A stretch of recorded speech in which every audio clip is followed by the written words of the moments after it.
Saudi আরব এখন বিদেশি পেশাজীবী ও বিনিয়োগকারীদের জন্য স্থায়ী বসবাসের সুযোগ দিচ্ছে। বিশেষ করে রেসিডেন্সি প্রোগ্রামকে বলা হচ্ছে সৌদি গ্রিন কার্ড। এই কার্ডের মাধ্যমে কোনো স্থানীয় স্পন্সর বা কফিল ছাড়াই সৌদিতে বসবাস, কাজ এবং ব্যবসা করা যাবে। ভিশন 2030-এর অংশ হিসেবে নেওয়া হয়েছে এই উদ্যোগ।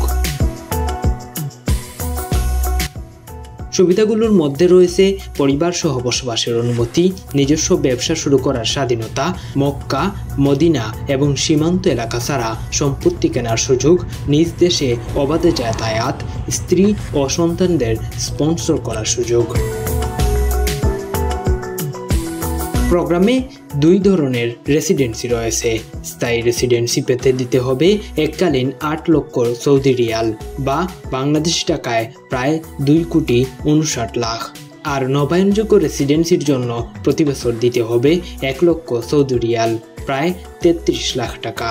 আবেদন করতে হলে বয়স হতে হবে 21 বছরের বেশি, থাকতে হবে বৈধ পাসপোর্ট, শারীরিক সুস্থতার প্রমাণ এবং আর্থিক সচ্ছলতার কাগজপত্র। আবেদন প্রক্রিয়াটি সম্পূর্ণ অনলাইন। pr.gov.sa ওয়েবসাইটে ফর্ম পূরণ, কাগজপত্র আপলোড ও ফি জমা দেওয়ার পর 1 থেকে 3 মাসের মধ্যে অনুমোদন পাওয়া যাবে। তবে মনে রাখতে হবে, সন্তানরা সক্রিয়ভাবে রেসিডেন্সি পাবে না এবং মক্কা মদিনা ও সীমান্ত এলাকায় সম্পত্তি কেনা যাবে না। নবায়নযোগ্য রেসিডেন্সি সময় মতো নবায়ন করতে হবে। সৌদি গ্রিন কার্ড বিদেশি মেধা ও বিনিয়োগ আকৃষ্ট করার যেন এক নতুন দুয়ার।